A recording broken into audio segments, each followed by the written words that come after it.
Good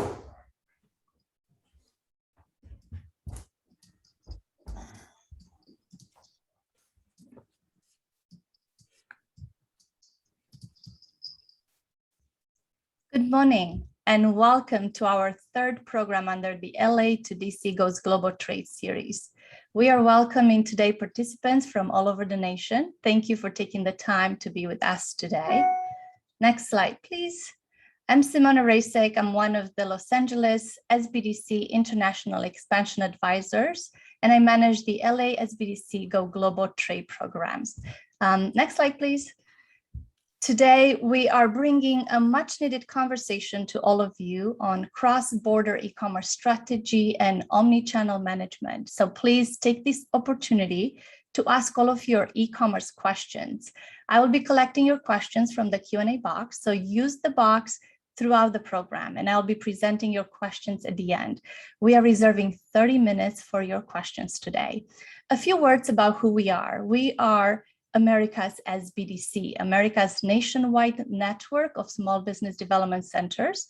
SBDCs are hosted by leading universities, colleges, state economic development agencies, and private partners.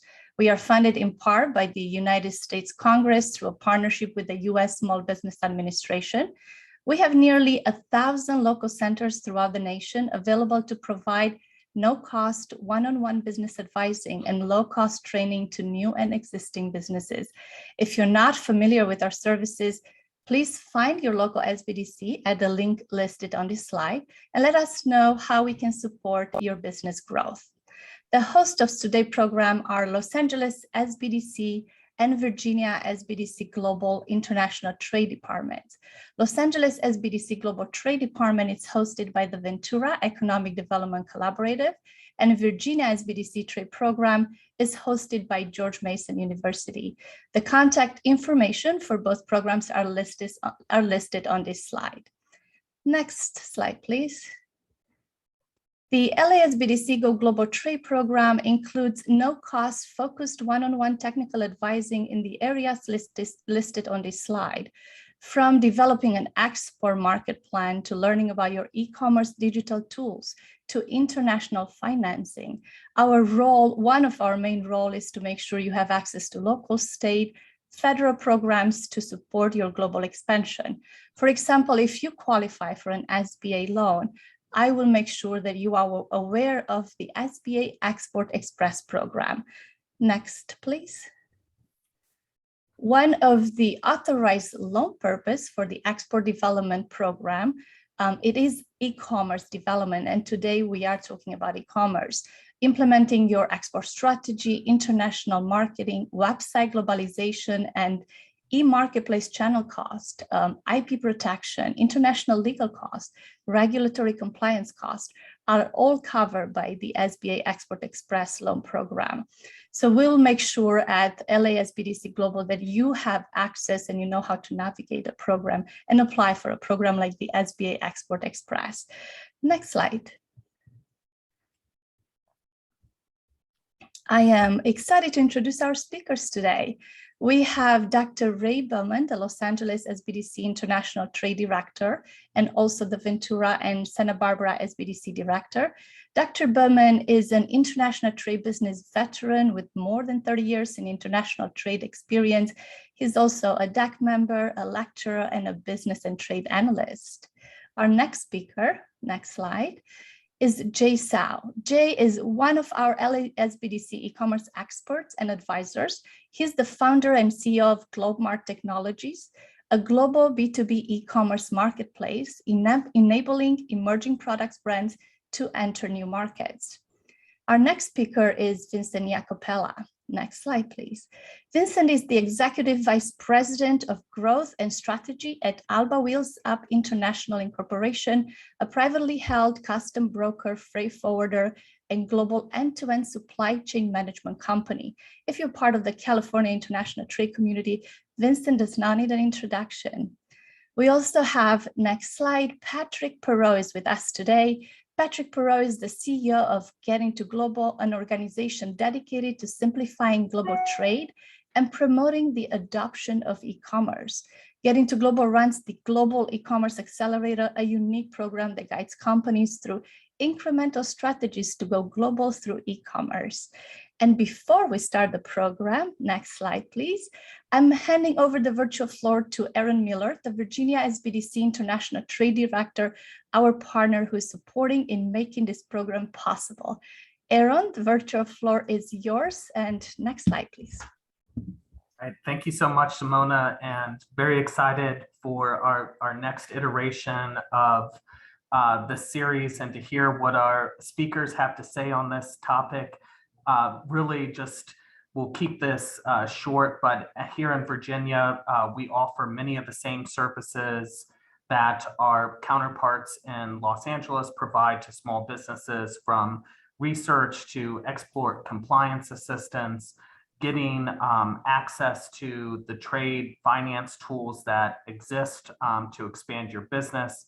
Everything that we do is free or at no cost for you. We are confidential in the way that we provide our services to you as well. And I've had, just a great time working with all of our partners in Los Angeles, and even bringing Patrick Perot to Virginia and getting to Global to Virginia to work with our company. So I'm glad to see some of those companies that still haven't maybe gotten all or want to hear a little bit more of what Patrick and these panelists have to say. And I'll turn it over to you all. Thank you. Well, and thank you, Aaron and Simona, for the introduction. Hello, everyone. Thank you so much for joining us. Today, we're going to have a discussion between some colleagues that spend a lot of time working in different aspects of e-commerce. This is something that we're involved in on a daily basis. So I'm really hoping the conversation between us can help you learn a little bit more about how to take advantage of e-commerce, what it's about, kind of unpack it a little bit for you, because there's a lot of different aspects to it. So we're going to be talking around, anywhere from discussions around, direct to customer, omni-channeling, assessing. So anyway, we're going to kick off our conversation, and the way I'd like to kick it off is kind of with a question, and I'll ask each one of our panelists to kind of react to it. So kind of to kick things off, the first question is, what are the current cross-border e-commerce trends and challenges that you're encountering? So I'd like to kind of kick this off and kick it over to Jay. And can you give us some thoughts about that? What are you seeing right now? Yeah, so thanks, Ray, and thank you, Aaron and Simona, for putting this together. The trends that I'm seeing, obviously, are globalization. We're with the dawn of social media, with all kinds of e-commerce platforms and tools. It's really enabled and democratized the ability for sellers to introduce their products to new markets and also transact with new buyers and fulfill those transactions. One of the biggest trends is this cross-border e-commerce or international drop shipping. I mean, there's a lot of trends happening from social commerce and things of that nature, but really one that I like to hone on is international drop shipping. We'll talk a lot about direct to consumer and product sellers selling through their own websites and using omnichannel platforms and big e-tailers. But really this idea of the evolution of working with international distributors, trading partners, dropping your products in a local country, and then relying on local partners to sell and fulfill those transactions to the local buyers. Really, the evolution has now been direct to consumer from an international front, meaning you can sell to through an international platform, let's say a JD or a Lazada or a Gmarket in Korea, directly to a consumer in those countries, and you would fulfill those products directly to them, cutting out the middleman. So this disintermediation that's happening I think is a growing trend in e-commerce amongst other industries, cutting out the middleman, but really trying to drive direct relationships with buyer and seller. I think is a big trend that's happening.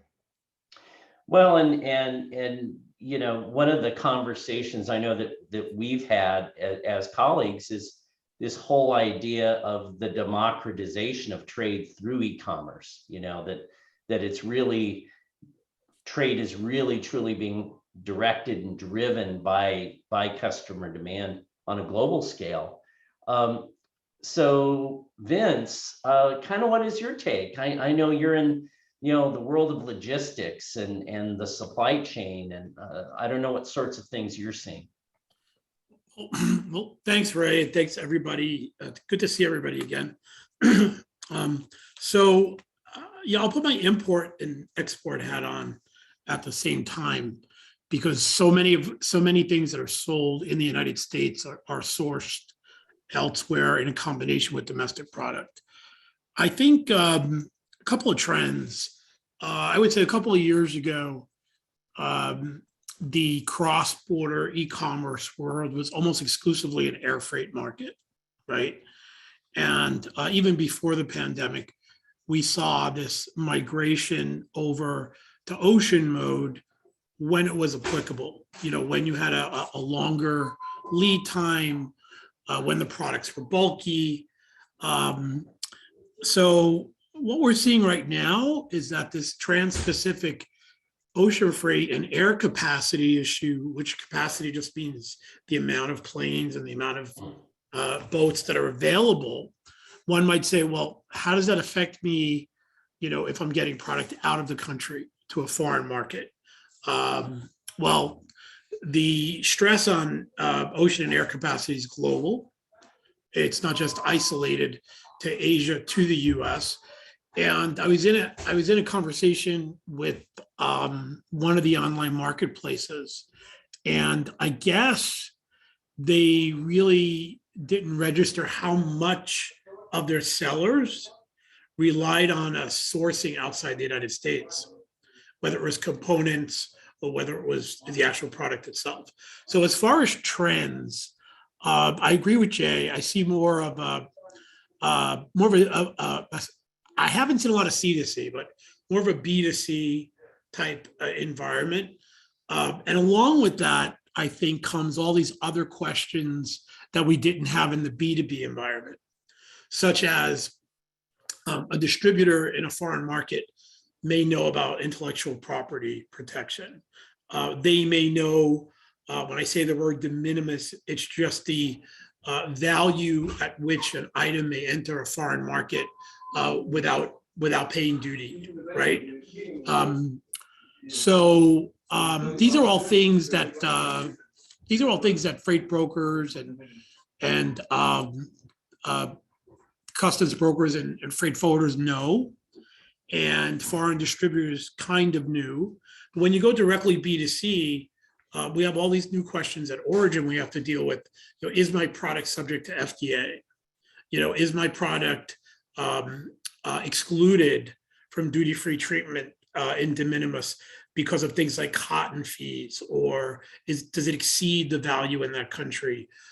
Is it regulated, anti-dumping duties? So it's a little in the weeds, but these are all questions that a US online seller doesn't necessarily know.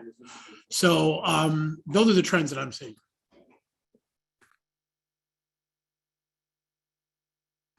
And I think one of the things that you're hitting on too is the whole idea that e-commerce has grown so quickly.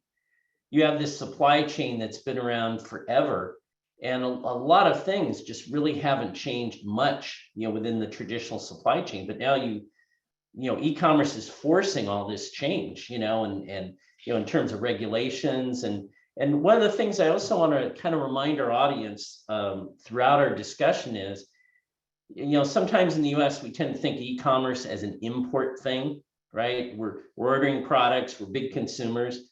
But keep in mind that e-commerce is this great opportunity for US companies small US companies to get their products out and expose their products to customers all over the world in a way that they couldn't do it before. So I'd like our audience to keep that in mind, that really this is a conversation about increasing sales and presence globally. Which leads me to Patrick. What are you seeing in terms of trends? You're muted, Patrick.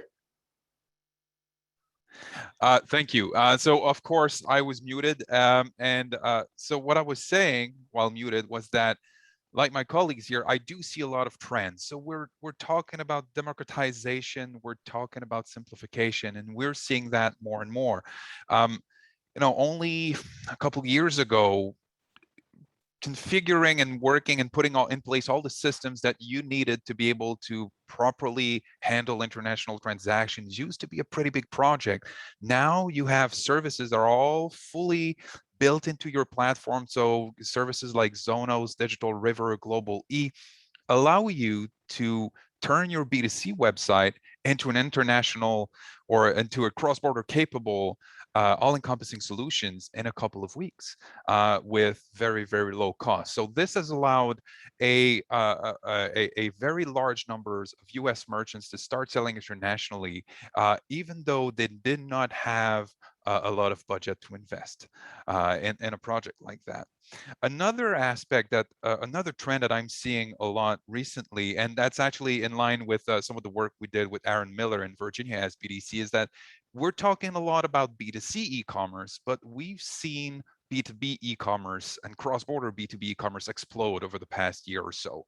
As it becomes as technology matures, it was hard to find good B2B e-commerce platforms in the past. Now, for example, with platforms like Salesforce Commerce Cloud, BigCommerce, they all have B2B editions that are very, very good. So nowadays, it's easier for us as consultants to sell the power of B2B e-commerce to these businesses.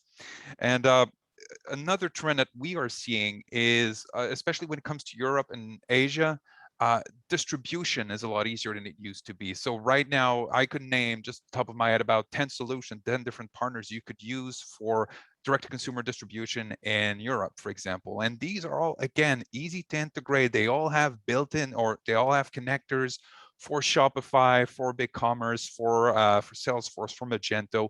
So it's easier than ever to connect with all these external sources. And I guess the number one keyword for us this year has really been incremental. It's easy to go global through e-commerce, and then cost-effective, let's say secure, safe, and incremental way. So you can start with no localization whatsoever. You can just integrate an international checkout solution with built-in duties and taxes management. You can deal with merchants of record services in the UK or in the European Union, so that you don't even have to deal with VAT and duties over there.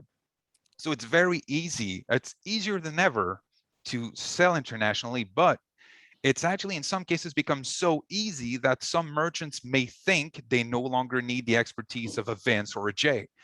That's actually not true. You may get into trouble if you don't work with these experts. And that's this navigating all the experts you need to talk to is something that we've had to do a lot of. And let me tell you, they are still needed. Yeah. And so true. When I think about e-commerce, one of the things I think about, and this kind of leads to our next question I want to ask everyone, is I kind of think about e-commerce the same way I think about physical spaces in selling, right? You've got your storefront businesses or your factories that are producing goods to sell to their customers. Likewise, you have marketplaces, you have malls, they could be huge malls, they could be huge retailers, they could be smaller strip malls, right? So I kind of think about that space with e-commerce as well, that you have sort of these real estates, these virtual real estates. So kind of the way I divide it is one, direct to customer, that's sort of like having your storefront, as opposed to the omni-channels, which are the bigger marketplaces. So in terms of direct to customer, there's so much technology out there, so many solutions. I'd like to kick it over to Jay. Where do you kind of start with this? What are some of the things you need to think about when you're going direct to customer from your own website? Yeah, so direct to consumer, is obviously a really growing trend.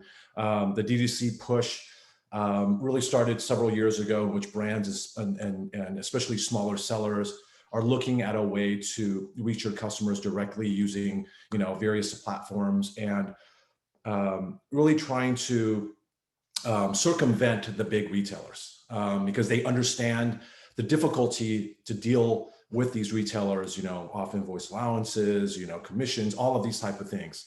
So, years ago, obviously, building a platform using Digital River or Oracle, these kind of older platforms required tens of thousands, hundreds of thousands of dollars. Now, it's very, very easy to kind of erect your own website using Shopify, BigCommerce, Zencar, 3D Cart, Volusion, you name it. Tons of Squarespace, tons of solutions out there. And we've built a lot of solutions using all these platforms. Great templates, integrated payment systems, hosted shopping carts, built-in, shipping integration, built-in,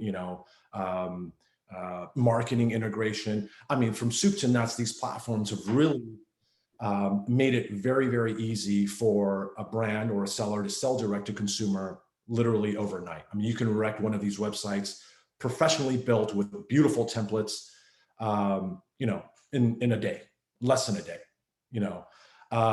So, it's easier than ever to come online and sell directly to consumer. The problem is, because it's so easy, the barriers to entry are so low, every seller can hop on board, right?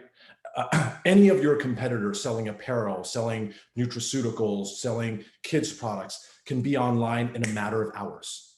And so what happens is there's an influx and a saturation of brands selling online. And so how do you gain visibility? That's a really big key.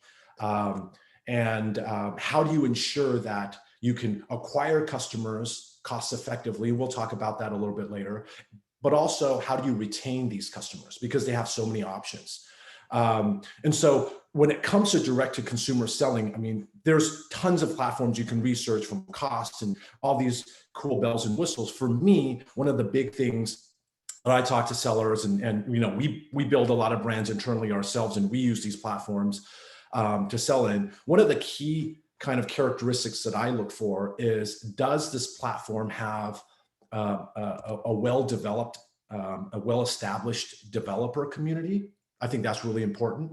Are there developers out there supporting this platform? Shopify has a really robust developer community. You can rely on their third-party developers to help you build something, integrate something, right? BigCommerce does that too. So that's really important. Do they have a developer community, and do they have enough developers not only supporting you, but also building plugins and building these, widgets that connect your website? Because, you can use their base platform to create a website, and really nice looking website, but you're going to need, plenty of other, things and plugins and widgets to prevent, for example, a leaky funnel. You're bringing eyeballs, you're spending money on generating traffic, but do you know how to, integrate tools to prevent site abandonment or shopping cart abandonment? Or do you have retargeting tools for lead capture and analytics? Things of that nature are really, really important for, the e-commerce entrepreneur who's trying to sell direct to consumer. So those are the things that I look for, and plenty of other things that I'm sure my colleagues here will bring up other things, but that's really important to me when I look at platform selection. Yeah, well, and those are good points. And one of the other things I think about too is, okay, so I've got my platform and I got my payment stuff and all that's, and then I always imagine all of these smaller businesses, they put their platform together, and then it's like, oh, I actually have to deliver to this customer. I mean, I have to magically get to that last mile of wherever they are on the earth, and that involves inventory and all these things. So, Vince, can you kind of weigh in on some of that? What you see with direct to customer? think we actually lost Vince a few seconds ago. Oh, okay. Well, we'll have you chime in, Patrick. Happy to take it. Jay is absolutely right. It's with like all these great platforms out there, the Shopify's, the BigCommerce, the Magento, the Woo, the Volusion, all of those. They're great. They're really easy to start with. You can get, as Jay said, you can be live with Shopify in 24 hours with a beautiful theme and a lot of bells and whistles that used to take weeks to put in place before. But what we've been seeing, unfortunately, is it's actually become too easy to get started with, or to get your site off the ground. And that's a lot of what we've been dealing with this year. We've advised just over 200 businesses, and we saw a lot of platform first cases. And what I mean by that is someone, he's watching the game last night, saw a GoDaddy commercial and got their GoDaddy site going. And they're like, they're all in. They're all in. They're locked in. They're with GoDaddy. They've registered their domain with them, and they start with that, and then we'll catch them maybe 3 months down the road. And or it might be the same case with Squarespace, for example, or Wix or Shopify. So what we have to do in this case is a lot of these platforms, they might be great for local sales, like Squarespace, really easy to launch a site, but it's domestic only. It does not do a good job international. So that's why when we work with these businesses, we have to really start with the who, the where, the what, and the how. Like, who are we selling to? Well, who's your audience? Do they have expectations? Do they have, for example, if you're selling to older audiences, you'll need to be easier on the bells and whistle and the gizmo little widgets on their website. Where is really important. If you're selling internationally, right there, the potential selection of platforms that you can deal or work with to have run a good cross-border e-commerce website was just cut by half. Even Shopify right now, since they cut their, like all the international checkout providers they had, they cut them out because they want to do their own thing. Right now, Shopify is not even a great candidate for international websites. So you really need to focus on where you're trying to sell, where physically, like geographically, and also, where your own website is obviously the obvious, but then when you're looking at an omni-channel strategy. So for example, we're selling on your website, selling on Facebook, selling with Instagram, selling on, and then Mercado Libre, and then maybe Amazon UK, Canada, Mexico, you name it. You need to really nail down your strategy before you select the platform. And that's one of the big things we've seen this year, platform first. And then you have to do damage control because you've invested already a fairly big amount in a platform that, may not have been the best choice. Yeah. Well, and so Vince, one of the things I was mentioning earlier is, you have this direct to consumer website, and as Patrick said, a lot of people get really excited about, hey, I just put up my website, I'm online, I have presence. But how do you, getting your goods to customer, the logistics behind fulfilling those orders that hopefully you're going to get. And I wanted to kind of get your viewpoint on that. You're muted, Vince. Yeah, thanks. Sorry. I've heard somebody say earlier about democratization, and with the exception of the brand out there, right, the number one brand, some very large traditional brick and mortar retailers, who, by the way, all have their own online marketplace now. Some of them are branded under their brand, and they all own a couple that are not branded, right?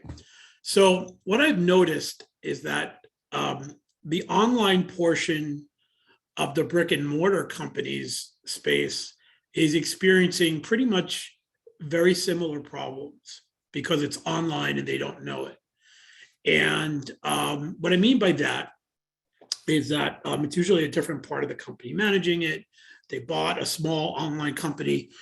So, I mean, really, I go back to the original definition of what we do is we want to bring a product from where it's made to where it's sold, right?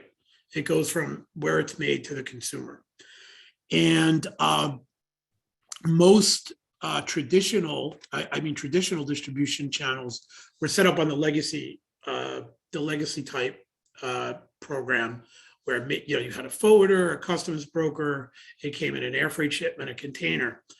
I worked on a couple of projects with some online third parties that were helping online marketplaces.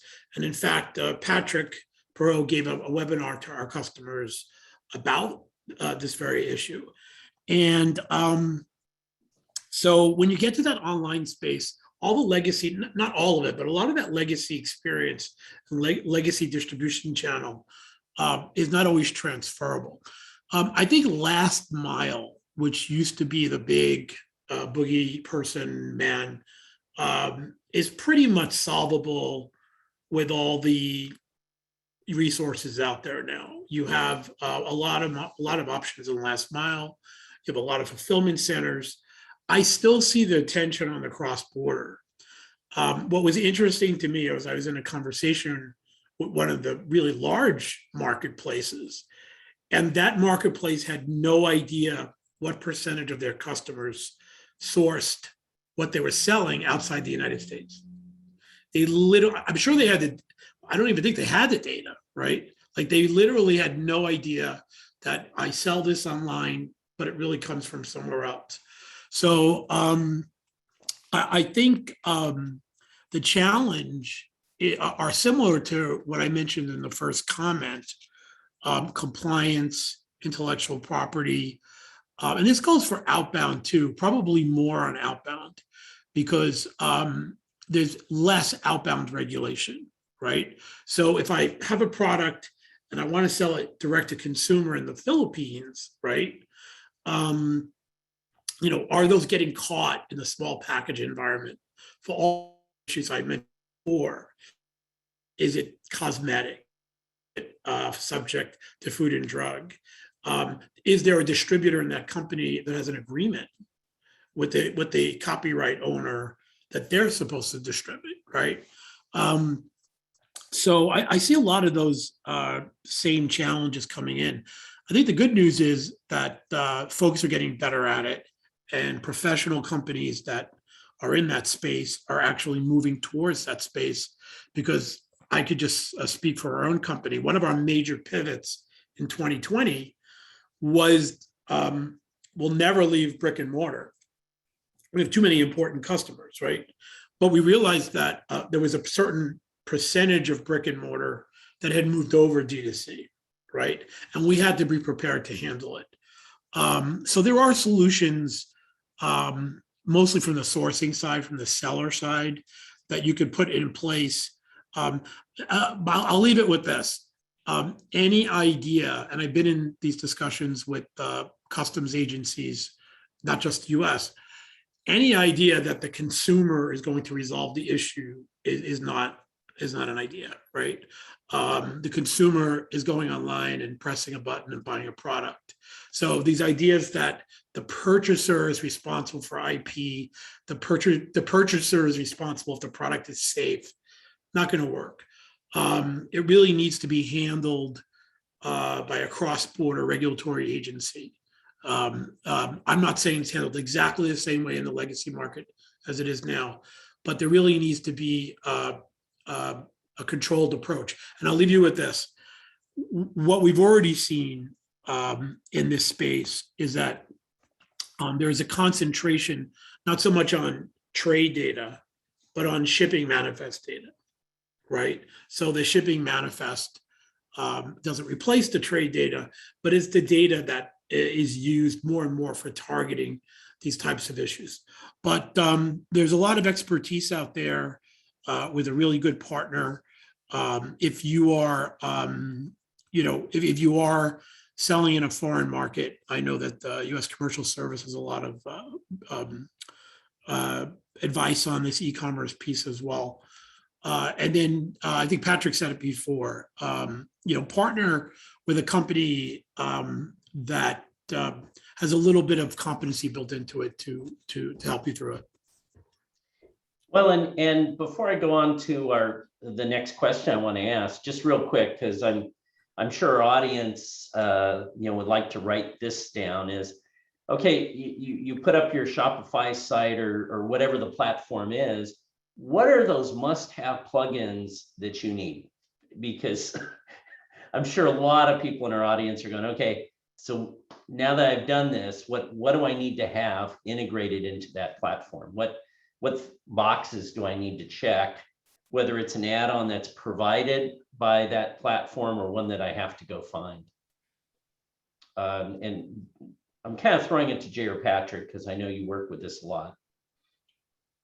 Yeah. For me, I think, there are a couple key pillars. One is obviously any type of abandonment. So, you may spend a lot of money on acquiring a customer. They come on your site and then they'll leak out. We use kind of the term, leaky funnel all the time. Is you don't want to spend money on acquiring a customer only to have them, abandon the site, add things to their cart and then not check out. So, always kind of loop them in to provide them, I'm sure you've done that as a consumer. You go on a website, you leave, and all of a sudden you're getting emails from them saying, hey, you know what, check out, I'll give you another 20% off.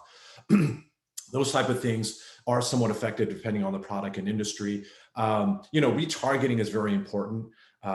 Marketing, the cost of acquiring a customer is becoming more and more expensive.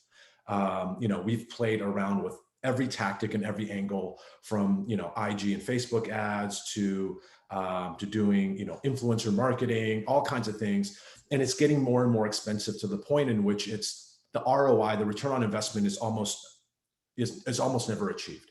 One of the most effective ways to really convert is retargeting. That is, someone visits your site and you lead capture that information. You constantly drip them with emails about promotions, new products, etc. So that's really important, having those type of plugins.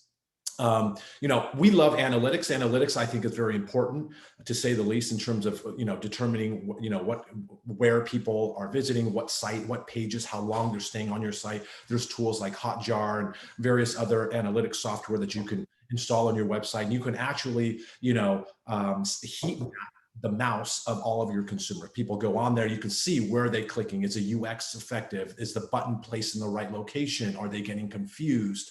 Those type of things. You can also, actually even record the mouse movements of all your consumers. Obviously, that'll create a lot of load on your website. And so you have to consider which are the most effective and efficient plugins to install. But for me, analytics are very important. Understanding, where people are going, why they're bouncing, trying to, funnel them back after they've left.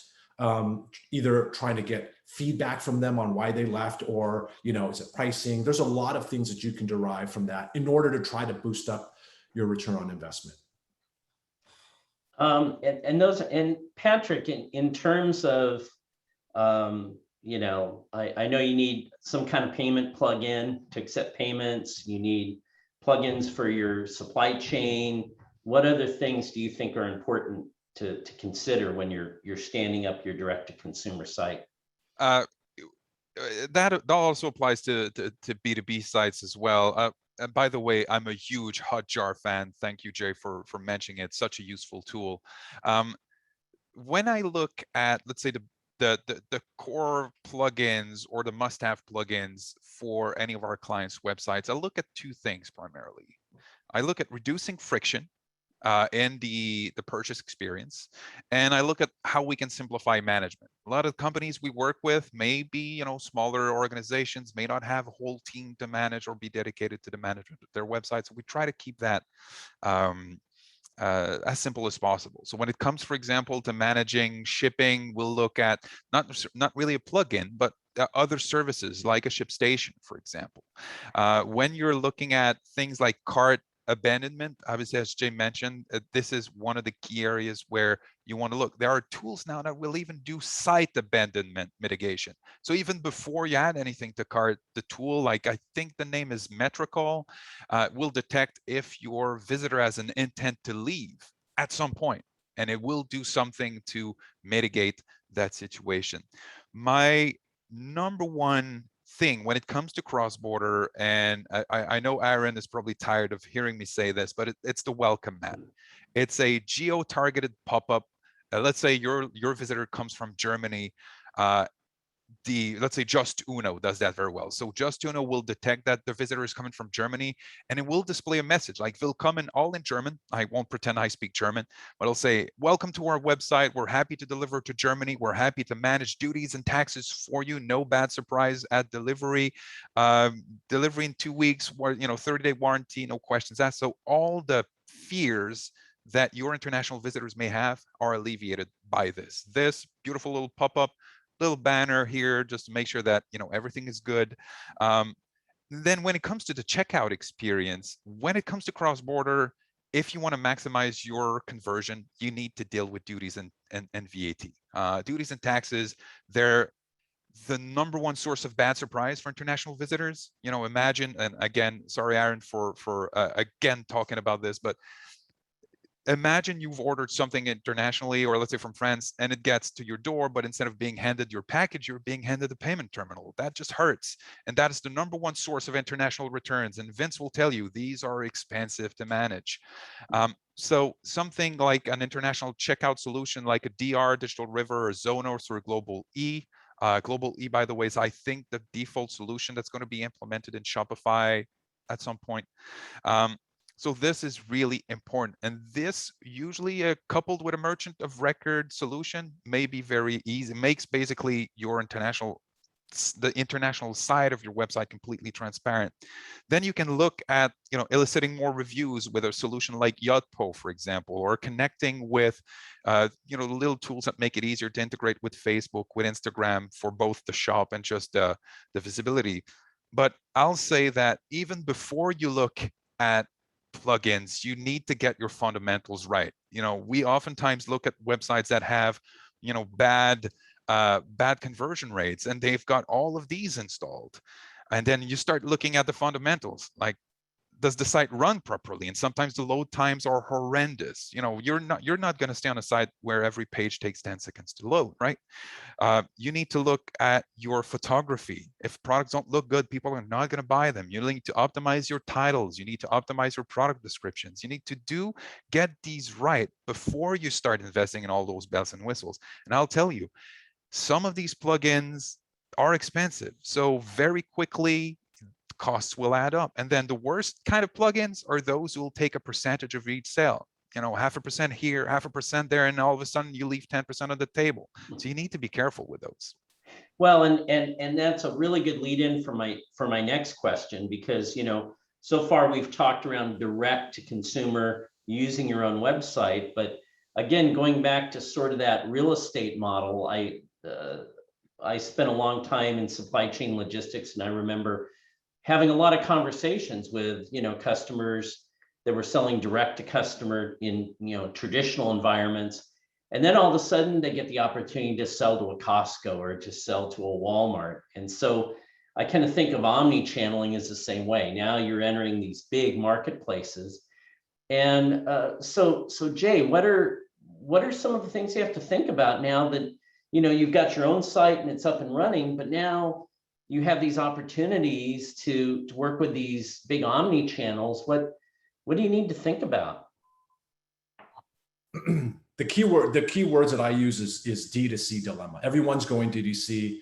They're wanting to, again, circumvent the e-tailer. But the dilemma is, if you build, they will not come. A lot of people have the understanding that, oh, I got this website up, it's really cool. I should be getting tons of customers. I should wake up and look at, thousands of dollars in my bank account. Well, that doesn't happen because you have to understand budgeting. If you're not willing to spend the money on advertising, on promoting, on placing ads to drive traffic to your website, well, the natural low-hanging fruit is, well, I'm going to go to Amazon. They have the traffic. I'm going to sell on Walmart. I'm going to go to, sell on Etsy. I'm going to go to new platforms like Wish. And forget talking about international platforms yet, just dealing with domestic. A lot of people think, okay, I can place the products, but that's a whole separate game, because these platforms have transcended being just e-commerce platforms. They're really huge product search engines. And so what they do is, it's a play-to-play model. You can maybe create a free account, get yourself listed. have your first product on there and you're like, I'm golden, that I've achieved the holy grail, people will come. Well, that's not also the case as well, because there are search engines that require you really to spend money on promotions, spend money on sponsored advertisement, spend money on product placement. And the big players are the ones that spend tens, if not hundreds of thousands of dollars, ensuring that their products are always high end on product search results, have high visibility. How do you do that? You have to spend money. And so, the downside with these big platforms is understanding that you need to have a budget in place to play the game. And then, another big downside is return policies. I deal with this all the time with my Walmart accounts and my Amazon accounts. They're catering to buyers. They want more buyers. They want it to be buyer friendly. And what does that mean? That means, hey, if Mr. Buyer, you receive a product that you didn't wasn't what you thought it was, you didn't like the product, well, you have 30 days to return it at any time. And so what happens is that places a huge burden on the brands and the sellers. We get returns all the time, and there's obviously some tactics to mitigate this, but Walmart, for example, make it easier because they have thousands of brick and mortar stores. So they say, not only can you ship this back in 30 days if you don't like it, but feel free to walk into a Walmart and just drop it off in customer service and consider that a return. They refund the money, and then now they're after the seller. So understanding the return policies, understanding the payment terms, obviously very important, 30, 60 days, just like the back in the days when you're selling, into a brick and mortar, there's going to be payment terms. So can you wait 30 days? Is your cash flow readiness plan able to sustain you for 90 days? If you're a new vendor, you may not get paid for 120, 180 days. I mean, I almost had a legal dispute with Walmart years ago because they were just so slow in paying. So these type of things are things to consider. And then when you go global, obviously, there's a whole other slew of deep issues, products translations, customer service, and working with the right agency, I think, is really important. But we won't talk about that until maybe. Well, and then kicking it over to Vince, I think about all of those things. For the consumer, getting your product, doing a return, right? It's all so easy, and the only way it gets close to easy is because people like Vince are working that out on the back end. But what are some of the things you see, Vince, with these omni channels and what you have to deal with? Well, thanks, Ray. First of all, on the regulatory side, there's a lot of disruption in a good way on the government side, in that Customs and Border Protection is already talking about collecting data from different parties, collecting it earlier, collecting it from non-traditional parties, having it go into the ACE or the centralized platform. The omni-channel, to me, because we are very sticky with our large customers who also have e-commerce. So, we learn their business model, we learn what their challenges are, because we want to come up with a solution, not just for now, but for tomorrow. So there's tremendous change. I agree with Jay. And I hate to use the word disruption because there's always a negative connotation to that, but there's a disruption in a good type of way. So somebody might have their own website, some big brand, right? Global brand, and they have 4 others that are not branded to them, right? So I go back to this almost 3,000-year-old concept that I want to sell my goods where they're going to be sold. Whether I was carrying it under my arm to the market 2,000 years ago, or whether I have it on 5 or 6 different multi-channel, different distribution channels. I will tell you that, and it reminds me of my nieces and nephews who don't know what it's like not to have an iPad, right? So the younger generation that doesn't know any other way, they're killing it online because they have none of these legacy things from the old supply chain. Folks that built their whole company globally around a legacy supply chain, it's a little more painful, right? Because I want to migrate into this direct to consumer, but I have less control and I have less data, and it moves so fast. And getting into the global aspect of it, if I go back 20 years ago, almost every D2C outbound and in that crossed the border came off an aircraft, right? It was a small package. It was mostly handled by the big three, right? It was big three small parcels. And that worked. And that came about due to regulatory change in 1993, when you really saw that take off.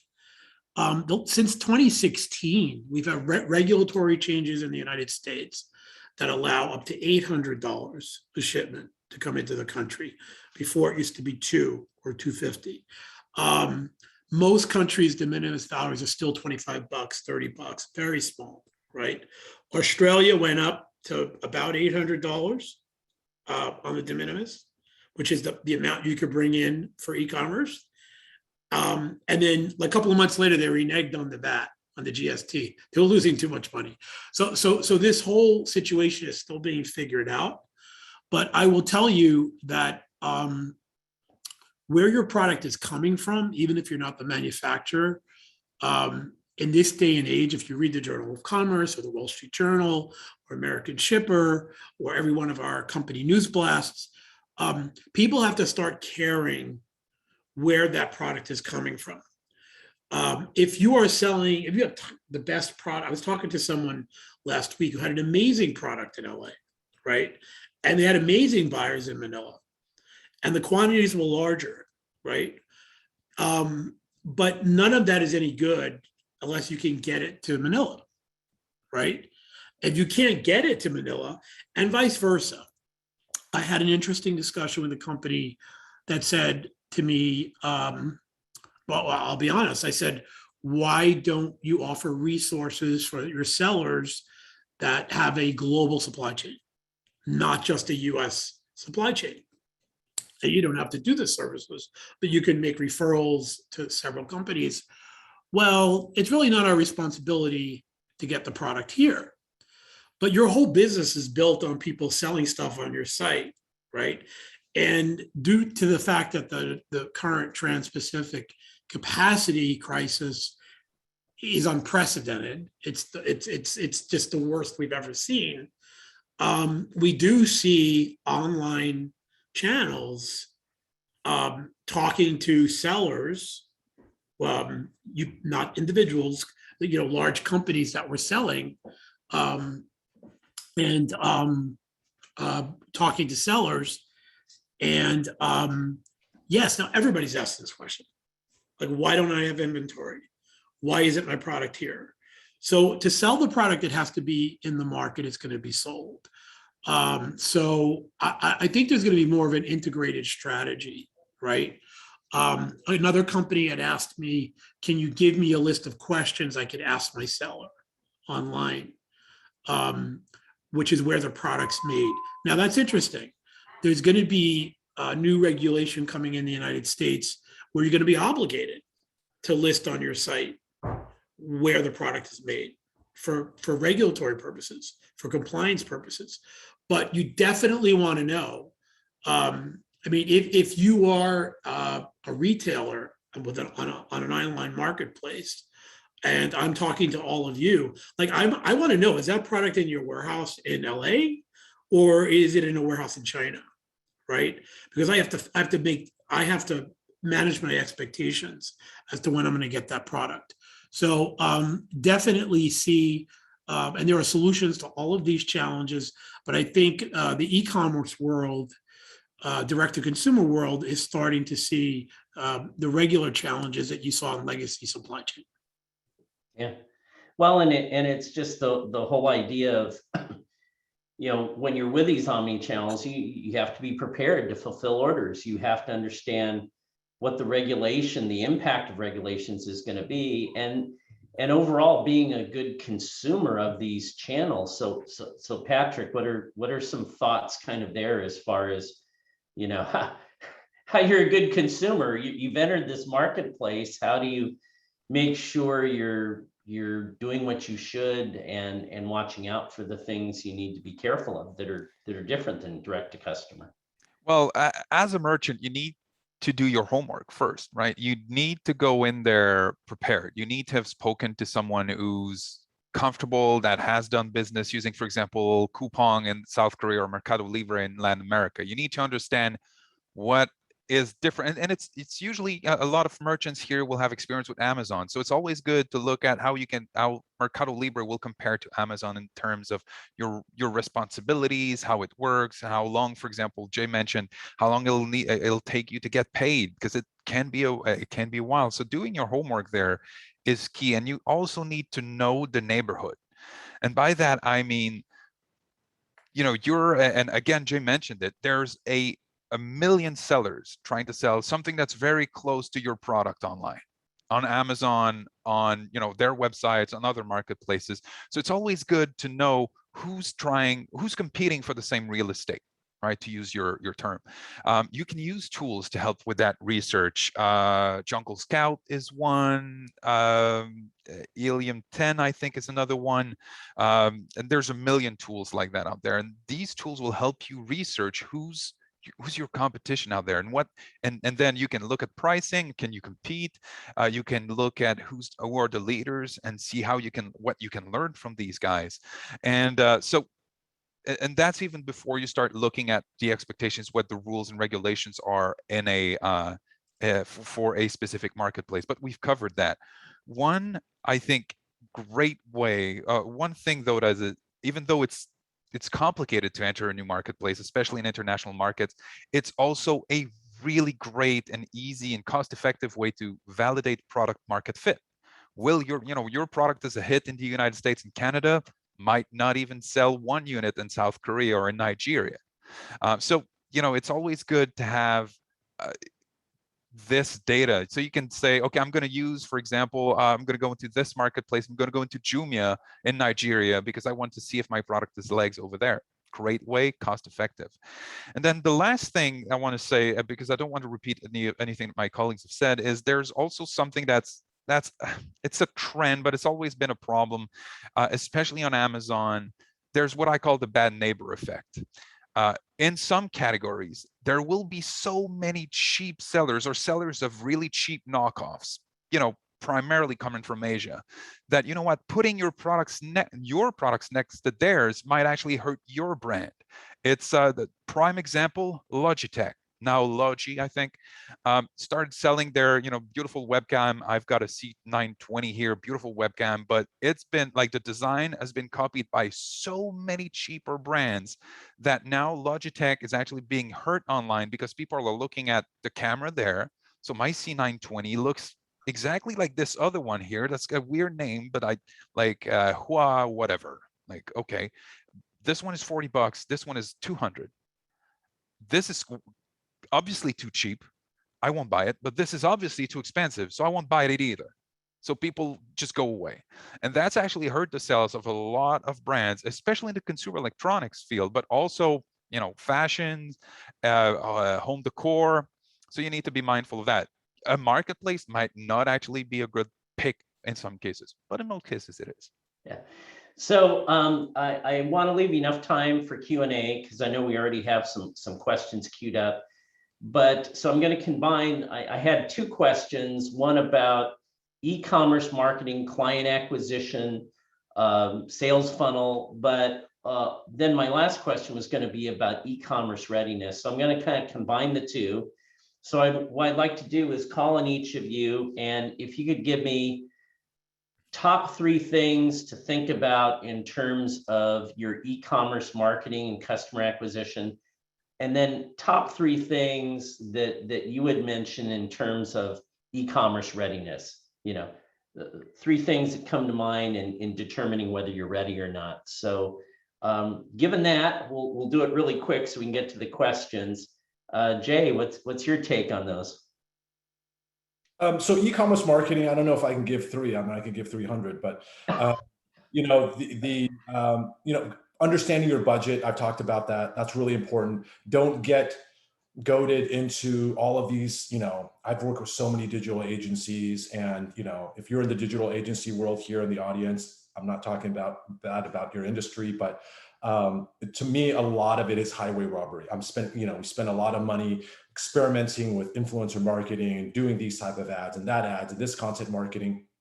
And a lot of it doesn't perform. However, that doesn't mean you shouldn't experiment. And that's really important, is kind of trying to find that sweet spot. So, I think that's on the marketing side. I've talked about, funneling. I've talked about ensuring that you capitalize on retention of your customers. So I won't go too much into that. But, go into e-commerce readiness. I think a couple really things stand out. One is logistic front. Understanding how to get your product to the consumer. What are the implications for a consumer from a duty, if it's international? Vince talked a lot about that. I think that's really important that he nailed down is understanding the cost of that supply chain, of that last mile. I think it's important. So if you're doing a D2C, working with ShipStation or ShipBob or ShipHawk, there's so many platforms out there that help try to reduce, number one, the cost of shipping, because free shipping is king, right? You want to obviously look at ways to absorb that shipping cost, not pass it on to your consumer. So therefore, how do you reduce the cost? And so we're seeing a growing trend in which shipping is becoming more and more expensive. The backlog that's being experienced in Vince's industry, we're seeing, UPS, we're seeing all of these things, increasing rates. These deliverables are becoming more heavier to get at. So a brand and a seller needs to be cognizant of that and understand their margins in terms of figuring out how to absorb the shipping costs. And then the last thing I would say is a lot of brands don't think about this, but this is a huge detriment, huge landmine that can blow up their business, is risk assessment. Having certain tools within your website to figure out the risk of your buyers from a chargeback perspective. Chargebacks is a really, really big issue that sellers have to really be focused about. Is, you get these sales and you're like, whoopee-doo, great. And then 25% of them are charged back. They don't like it, the product, they receive it. They now have held your product hostage or not returning it or whatever it is. Having risk assessment tools, working with risk partners that can actually, build into your e-commerce website to determine if this is a high, low, whatever tier of risk, and determining whether you even want to accept that transaction.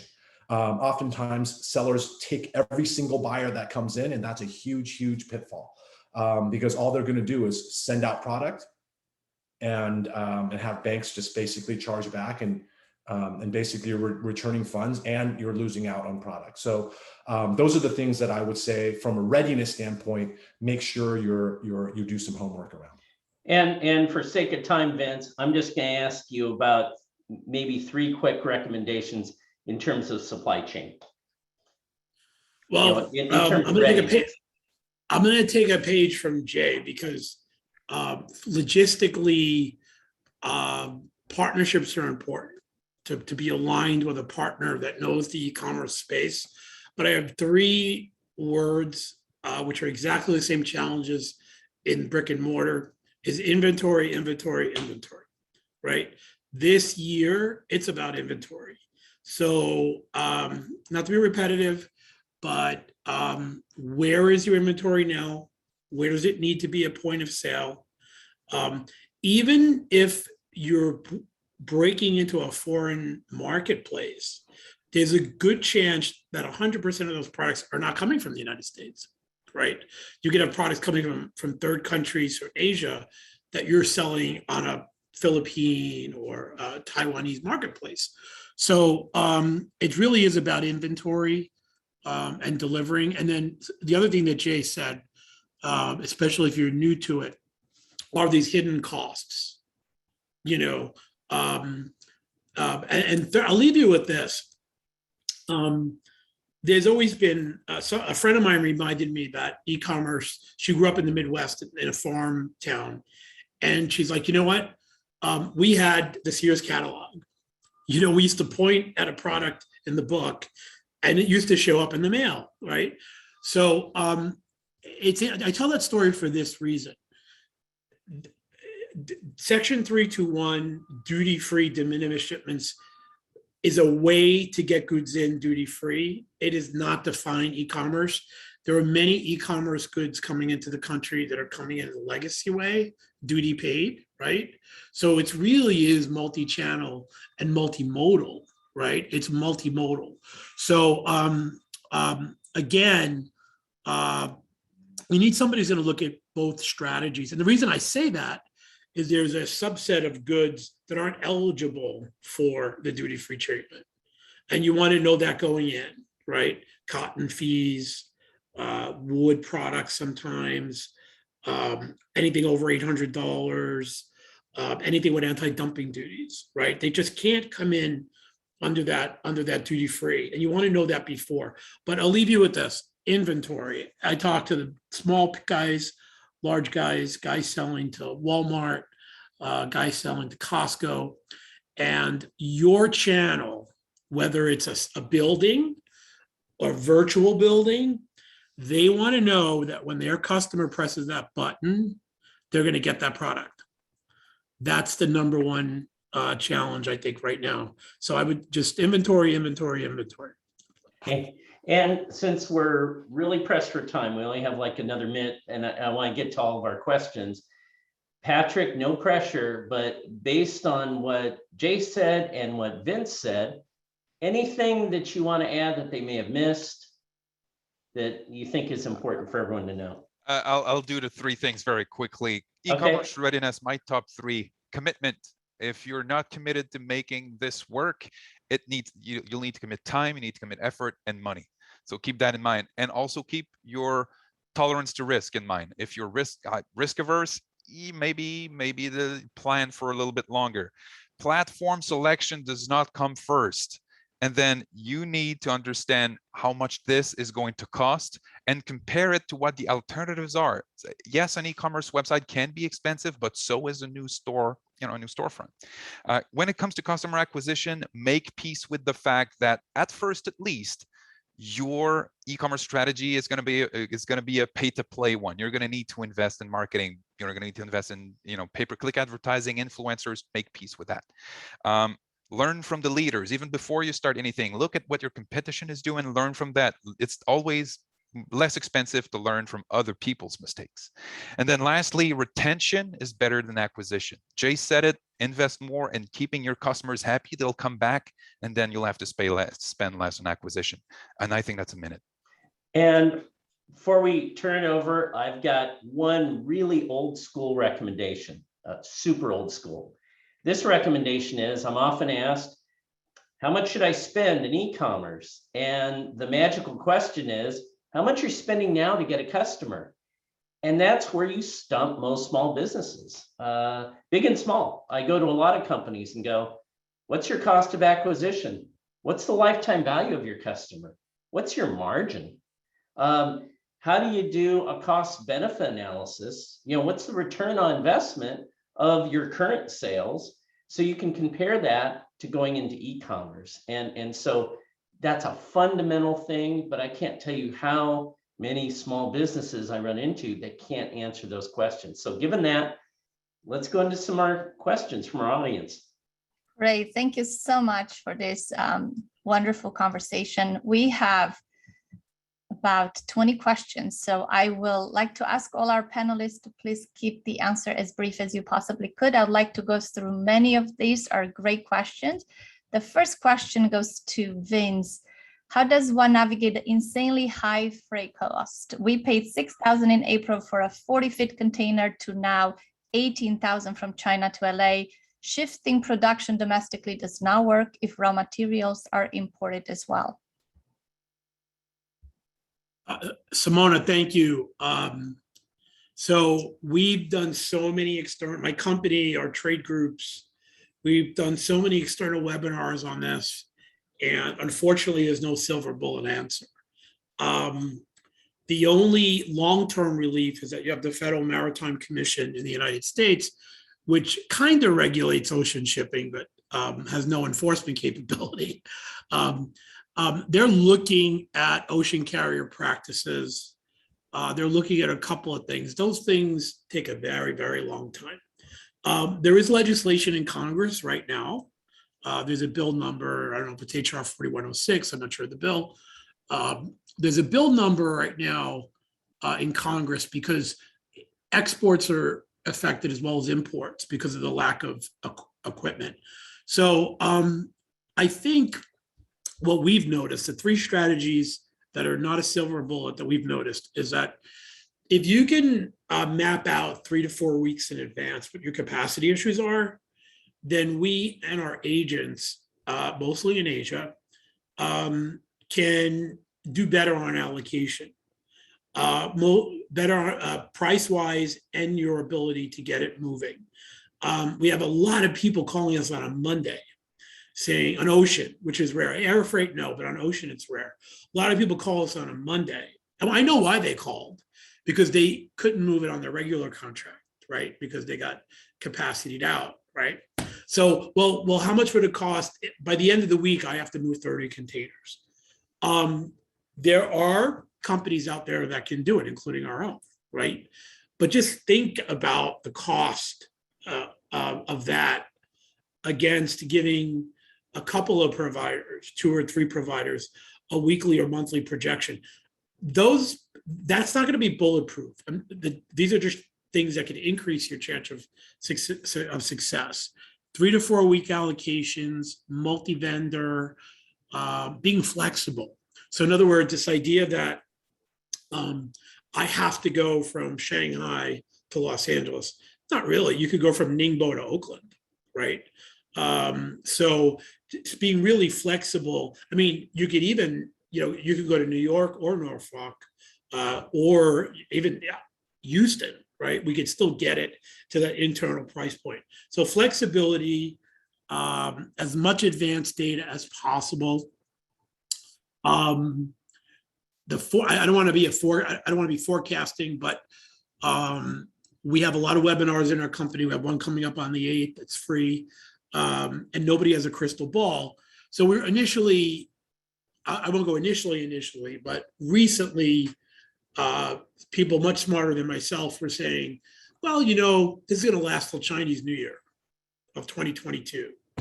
And if you look at the PMI data in Asia on raw material, and you look at consumer demand, it's many are saying that we'll be in this situation until August 2022. So the reason I mention that, it's not something that companies are going to have to deal with for a couple of weeks, right? It's going to be longer. And I tie that back to my previous comment, which was inventory, right? So it's all about inventory, whether it's brick and mortar, whether it's online, it's all about inventory. I don't know how much of your costs are passed through, and I don't know how much of the costs are eating the customer's margin. But strategically, what I'm hearing from I'll leave you with this. Strategically, what I'm hearing from a lot of customers, and I don't condone, I'm not in the retail business, I'm not selling to consumer products, but I will say that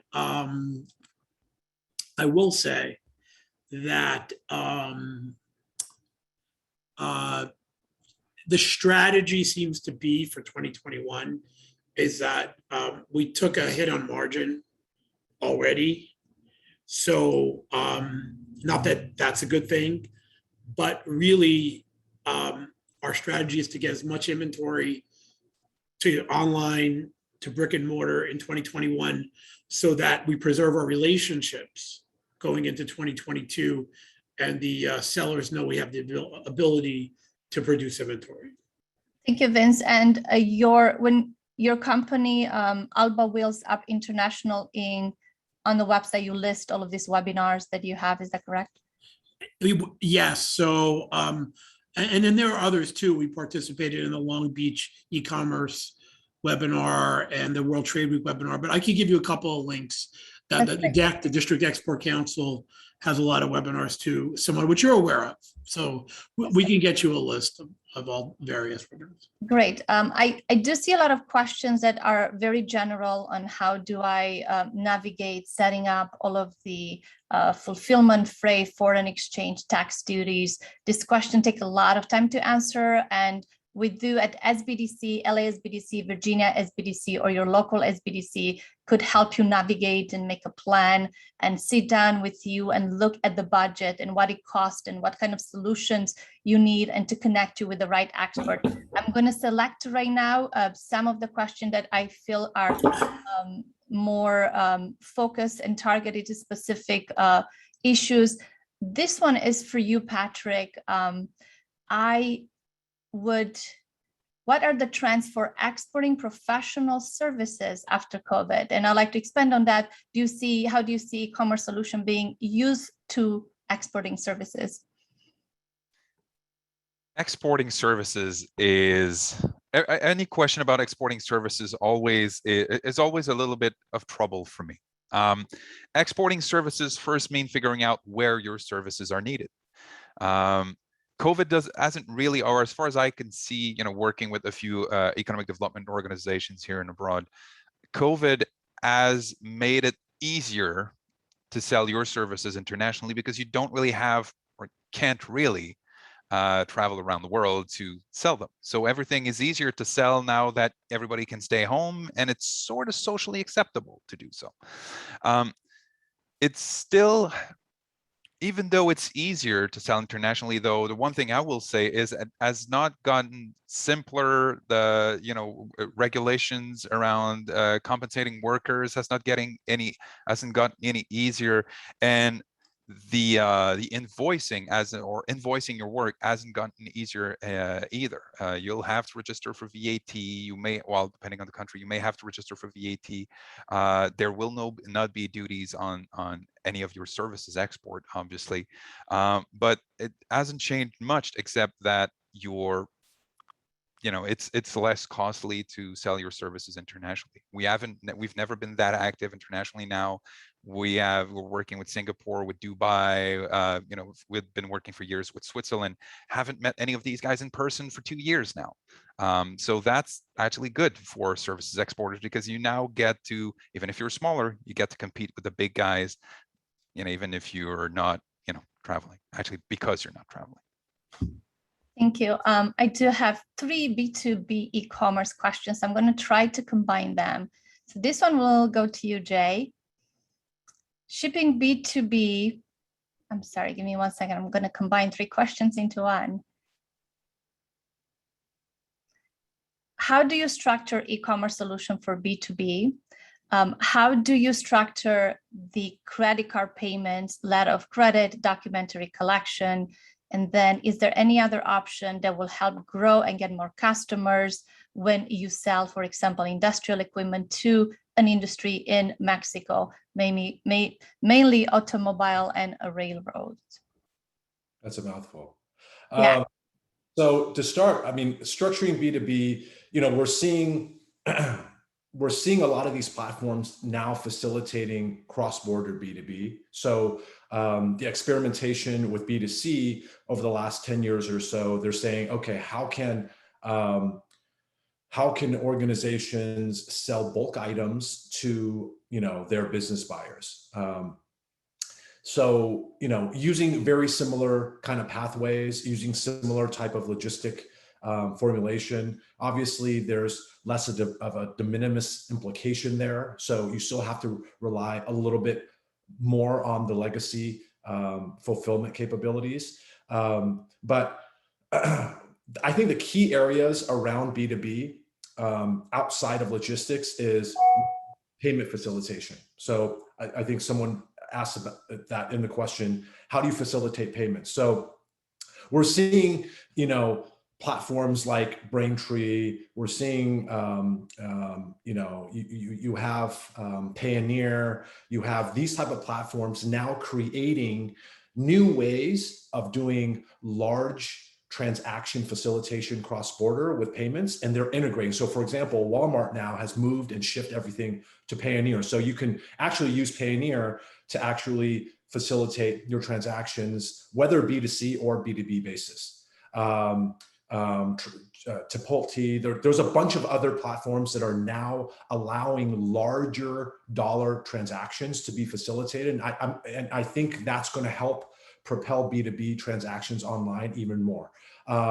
with new innovations in fintech, with explorations of using things like potentially cryptocurrency and other things like that, can also be a catalyst for furthering B2B transactions. But pioneers of the world, they've created ways to do international ACH and make payment facilitation fairly easy. In terms of documentation, that's obviously one area that you still have to rely. A lot of companies are still relying on their forwarders to facilitate. My platform, Globmart, one of our features is that we try to help with documentation in the cloud very easily. So you can quickly generate commercial invoices, bills of lading, pack lists and things of that nature, and store it in the cloud and do it fairly simple. Those are the type of things that if you use shipping software like ShipStation, ShipBob, they automatically will generate pack lists and things of that nature. But when you're doing B2B transactions, you're still beholden to a lot of the legacy requirements when it comes to documentation. So there are platforms now helping kind of create more efficiencies around that. The last question was around industrial products. I didn't catch that, actually. It was about selling industrial equipment to Mexico, mostly in the automobile and railroad industry. And what kind of option are there to grow and get more customers through e-commerce B2B? I would say you would rely probably on trade organizations there. I don't deal a lot with heavy industrial, type of products, but I would say, working with your kind of trade connect associations here, there are, the coaches of the world. There's a lot of different, trade associations that help facilitate. They have vendors there that help facilitate that. Still, I think for industrial goods, they're moving more of the transactions online, like documentation, perhaps payment facilitation. But I would say from a logistics standpoint, there's still going to be a heavy reliance on legacy logistics. For marketing, I would say, there's different pathways for you to explore how to promote your company and products, whether using, traditional means still, or, leveraging some of the, the online channels, mainly through, I would say, through trade associations and kind of your vertical niche, kind of marketplaces. Thank you. And Hilda, I would add, I just want to make sure you're aware of the Axiom Export Credit Assurance that allows you to offer open account payments to your clients in Mexico. So please do connect with us and I'll make sure you have the list of all the resources you need. Next question is about,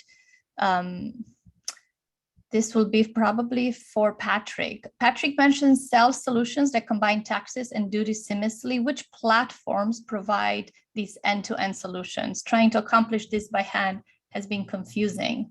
And so solution that handles that would be a huge help.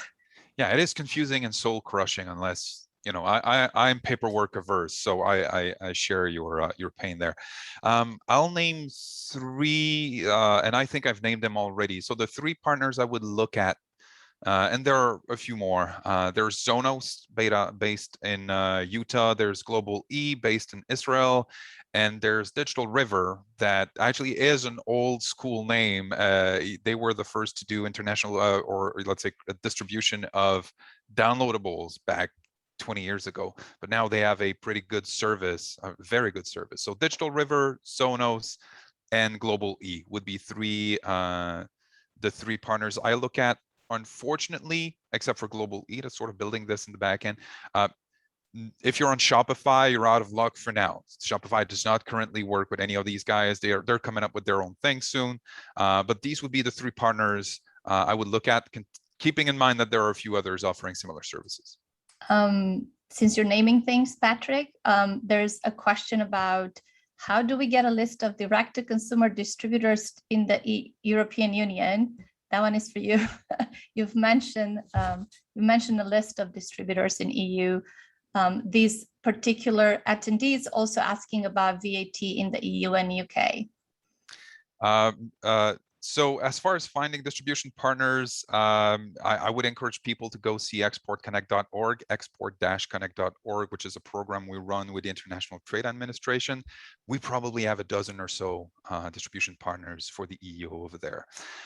When it comes to managing the VAT in the UK and the European Union, again, do your homework. If you're selling and if you're not using a merchant of record service for the EU, you'll need to register for the UK and have a separate registration for one EU country. And now, Amazon UK did a really good job. They have a guide online. Don't have a URL for you, but I would say getting started on Amazon UK VAT guide, Google that. And inside there is a tool that Deloitte has built with Amazon. They'll ask you a couple questions about your situation, and they'll recommend where you should register for VAT in the EU. So you always have, Brexit oblige, you'll have to register in the UK, but then for the EU, you'll be able to optimize in which country you should register. Country singular or plural. Great. I listed in the chat the Export Connect link and also the guide that Patrick just mentioned. A lot of questions I have, there's a lot of questions left, but one of the questions I see in the chat and I get from a lot of our clients is, how do you select the professionals to help you build your e-commerce platform? How do you find an expert to help you with the correct setup? How do you the process of selecting the right third party to help you? What advice could you give to our attendees today about that? I'll say two things. Well, work with your SBDCs. They have a lot of contact. Work with our advisors. We do also have a lot of contact, but check two things: experience and references. They should be experimented. They should have a lot of experience on the platform you're working with. And they should be more than happy to share their references with you. If they hesitate on any of those two questions, walk away. Well, and just to leverage what Patrick said is, as Simona mentioned, there's 1,000 SBDCs. These services, these programs are paid for by tax dollars. And one of the great things about our network is we're impartial. You're not paying us for the advice that we're giving you.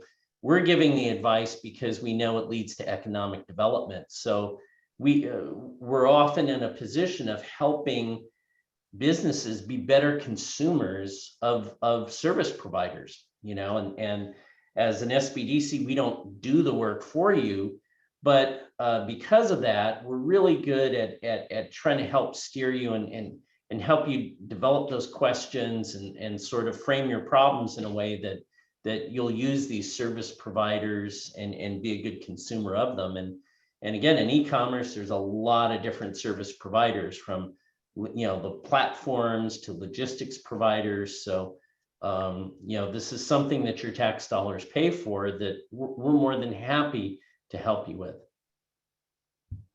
Great. I do see some regulatory compliance questions. We will have to sit down with you and understand the details of your question. For example, to enter Canada with your US ingredients formulated and packaged in the US product, it depends on the source of your ingredients. It depends on all the eligibility for you to qualify under USMCA agreement. If your products qualifies, then you will not have to worry about duties. But if some of the ingredients don't, and what's the percentage? So those are the kind of conversation we'll have to determine if your product qualifies under made in USA, under USMCA. We have some more questions left, but we are out of time, so we are going to conclude the seminar here today. You'll be receiving the recording in the next few days. You'll have my email address on the recording, so you can ask me any questions. I will direct you to the right advisor.